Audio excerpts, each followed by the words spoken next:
Thank you very much, Mr. Munir, for your great presentation, and Mr. Alberto also. Assalamu alaikum to all. Good morning. I'm Daryna Pecherska.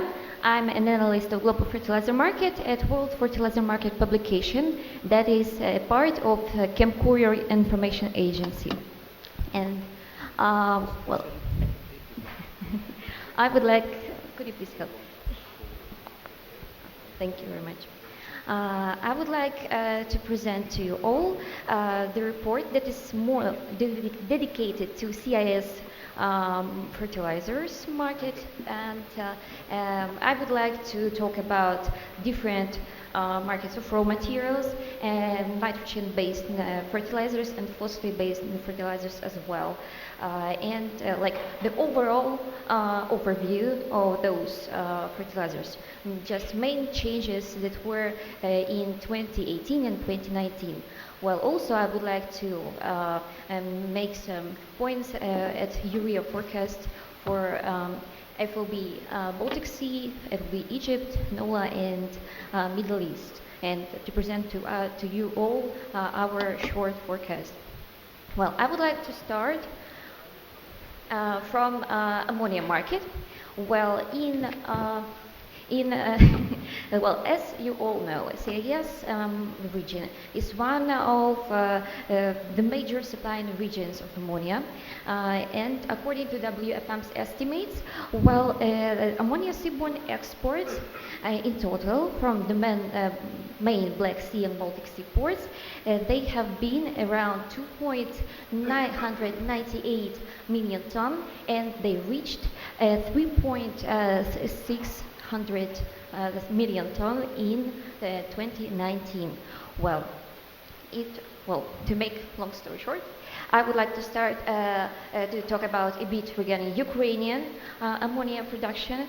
Well, and it has exceeded last year, as you can see from the slide, because OPEC has resumed its operations, and well, I would like to talk a bit regarding OPEC situation because, well, OPEC was operating intermittently in 2018 and 2019 because of the problems with gas supply. Well, Ukrotransgaz made a breach of the contract for supplying gas to most of Ukrainian producers and OPEC as well. But in the third quarter of 2018, they have made a contract with Agrigas Trading, they made a tolling agreement with them for natural gas supplies. And for now, OPEC has announced an option to choose a second natural gas supplier from 1st of May to 31st of December of this year. Well, I would like to say more a bit regarding the Russian ammonia exports. Well, as you could see from the first slide, that Baltic Sea ports exports also have increased in 2019, as it may be related to launch of New York ammonia plant, ammonia facility, and that is based in Kingisepp. Well, in the second quarter of 2019, they exported their first batch of ammonia, around 23,000 tons, to Moroccan customer. Well, also we can say that Eurochem has stopped getting ammonia from Togliatti Azot and its Belgium Antwerpen facility, and they continue to supply their own ammonia to their facility there. Well, so among the changes, we can say that also Togliatti Azot has stopped supplying ammonia to that plant in Belgium, and then they signed an agreement for supplies to Bulgaria Agropolychem in the second quarter of 2019, and they also signed new contracts with Spain and Turkish customers. Well, I would like to talk a bit regarding sulfur. Sorry that I was trying to go so quickly. I have a lot of materials, and that's why maybe I will skip some moments. And please let me know if you would like to talk a bit regarding other moments that I didn't explain, or if you have any questions, please let me know. Well, regarding the sulfur market, well, I would like to focus more on exports structure of it. Well, as you all know also that Russia and Kazakhstan, they are also among the main suppliers of sulfur in the market. Well, if to talk about the Russian ones, and they largely increased in 2019. I can say that they increased by 38% in comparison to the results of 2018. Well, the total amount is 3.3 I get lost. 2.87 million ton. Oh, sorry, in the 2019 is 3.98 million ton exported in 2018. Well, so we can say that mostly the Moroccan customer has purchased around 1.2 million ton of sulfur in 2019. That's why such results are such big in that place. Well, regarding Kazakhstan, well, their export volumes, they mainly didn't change practically. They just were a bit more than the 2018's results, but at least they are among the largest ones.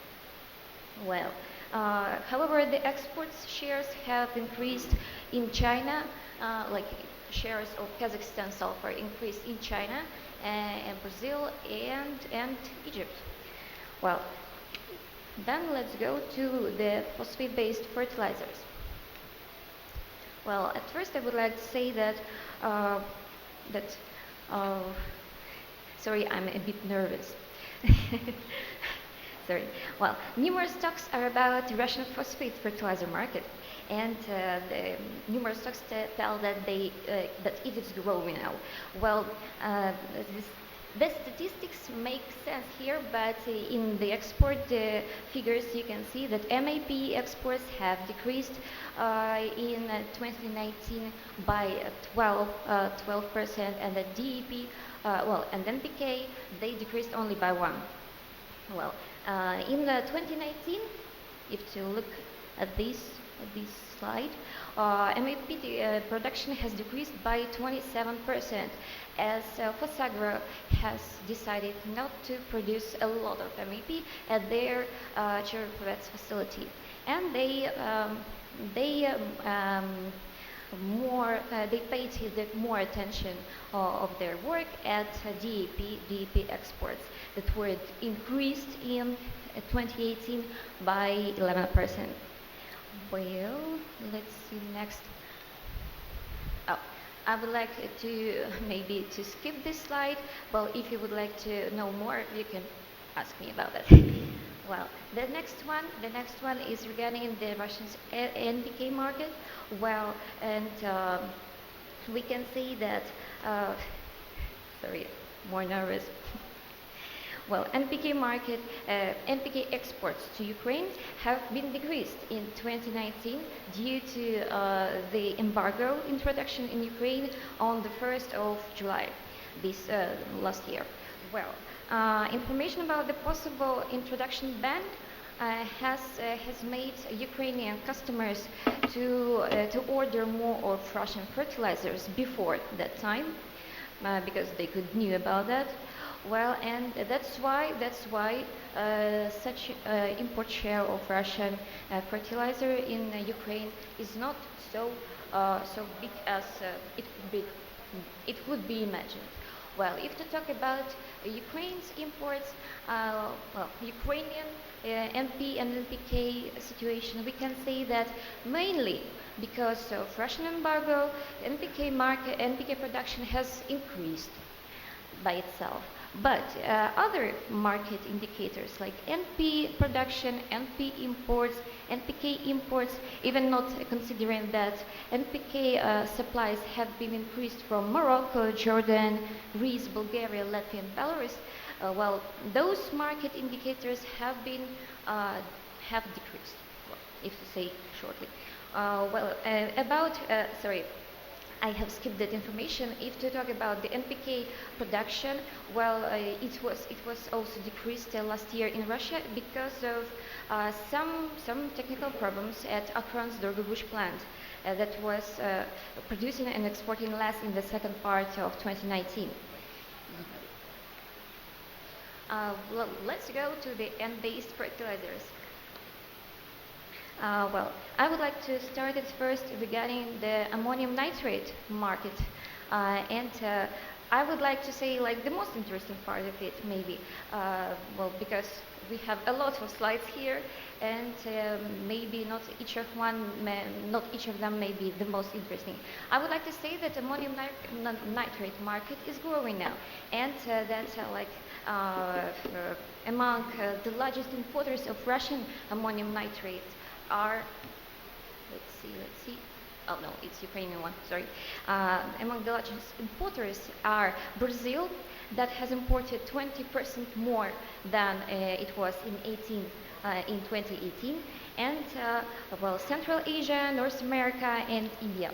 Well, I would like to say that Akron has improved their ammonium nitrate production by commissioning 2 lines of nitric acid production, and they are in the process of commissioning the third unit of nitric acid production that will help them to increase the production of ammonium nitrate at urea ammonium nitrate by and in total 900,000 ton and 1,700,000 ton respectively.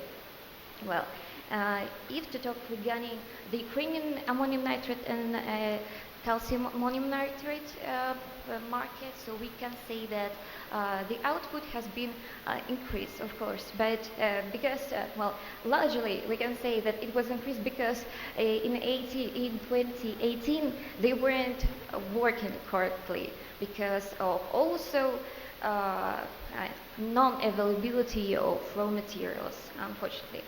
Well, if to look next.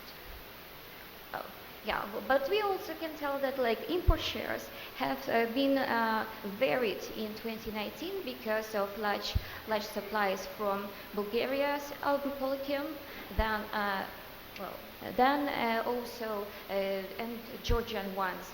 For example, like about 160,000 ton of ammonium nitrate have been imported to Ukraine in 2019. That is like on practically 100,000 ton more than it was in 2018. Let's see next slide. Oh, we can skip it, but I can tell that Ukrainian CIS production has been doubled practically. Has been doubled because of also the same reason, because of unexistent work of those productions in 2018. Well,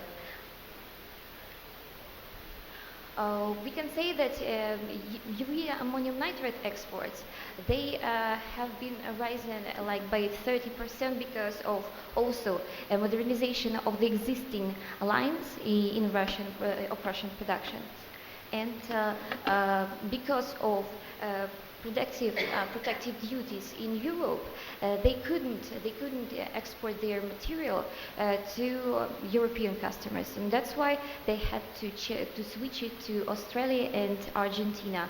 Well, while we can say that UAN exports from Belarus, they increased by 69% because of that protective duty. It helped them to get possibly the volumes of Russian exporters there. Well, let's see. Oh, sorry, I will I will skip it. If you will have any questions, I will gladly help you with them. Well, regarding ammonium sulfate production, I can say that also Akron has planned some plans to complete its 700,000 ton production of its granular. Oh, sorry. Um, that's Fosagro. So Fosagro is planning. I see. Five. Ammonium sulfate production has been increased in 2019 year as some producers, as Kuibysh Azot, Shekin Azot, as Bio Azot, has modernized their ammonium sulfate production lines. And we can say that Fosagro has, for now, is in commissioning process of their ammonium sulfate line that is around 300,000 ton. And well, for some producers, it may be like just a sign that we have to modernize more our own lines. Well, and we can say that mainly ammonium sulfate is mostly sold to the Russian producers that are making more of NP, NPK as products. Well, as you can see from the slide, that Fosagro has also been like the active purchaser of main consumer of those ammonium sulfate. And well, for now, maybe in the next year, it will be much less of its own purchases as he will use its own produced commodity. Well, let's see the next slide. Well, let's we came to urea market, and I would like to say that Russians export. Yeah, the total production of Russia's urea was around 9.4 million ton of urea in 2019. Well, and then those exports have increased just by 5%, like in total. And but we can say that the most largely the production of Akron then SBU Azot and Tolyatti Azot was increased in 2019. As, for example, Akron has completed its construction of the urea granular plant in Veliki Novgorod. Well, sorry, it is planning to complete it in this year, but have modernized its own lines in November of 2018. Well, then I would like to say that there are some plans to increase the urea production from the existing 9.4 million ton to 13.4 also in Russia because of several large projects that are in the construction process and in the scheduling process in Russia. Well, among the new ones, I was telling also about Akron's, but then Tolyatti Azot is planning its new urea project, and he plans to launch it around 2025 here. Well, sorry, and it plans to commission in it 2025. Then Shekin Azot is going to start its own construction, and the plant capacity is around 1.2 million ton. Well, also Metafrax and well, Metafrax is also thinking about, not thinking, he's just in construction mode of its new plant. Well, the next slide was about Ukrainian producers. A Ukrainian urea output that was doubled in the last year. Well, because of the resume of opposite work, and then, well, we can say that most part of Azot Cherkasy output was gone to export, and Dnipro Azot mainly was used for local customers. But we can say that urea consumption structure has changed. Well, imported one, because instead of Russian production, there were a lot of Uzbekistan's, Turkmenistan, and Azerbaijan's urea in Ukrainian market. Yeah. Well, we can say that Turkmenistan has made like much more of urea that it was done like in 2018, and we expect that it will export 17% more because of Garabogaz, urea production, then Maricarbamid, and Tedjen Carbamid that is going to be working at full capacity in 2020. Well, um, do we have some time to 2 minutes? Uh, well, please, I would like to present to you like WFM's forecast urea model, and mostly we were planning to talk a bit regarding like the biggest, the most important factors that were making urea prices come up and down, but I will have to skip it now, and I will just get to the main thing that like forecast for the next 3 months.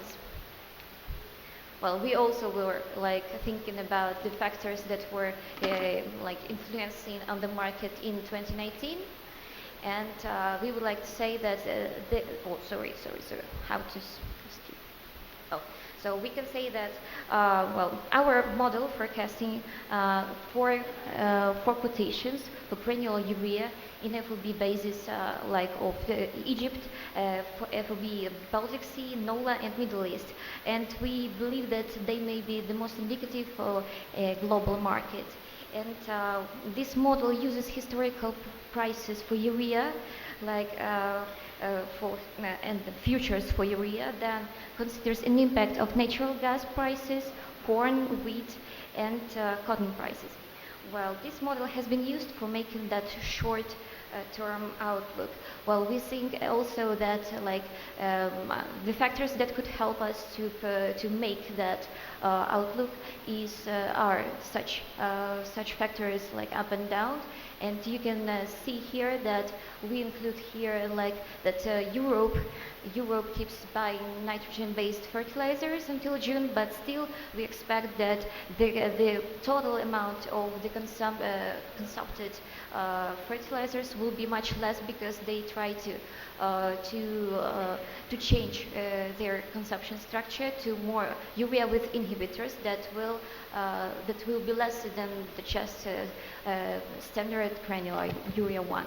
Well, we expect, I don't think so that it will be necessary to read all of them because you can see them already, and I hope that like it will make more sense with such graphs that will show that the bottom of urea prices has already been like at the end of 2019, and for now we just have to expect more activity in this sector.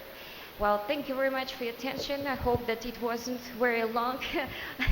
And thank you very much for all of your attention. Hope that it was interesting for some of you. If it was not, please tell me. I will try to correct the report. I will work under it. And please let me know if you have any questions.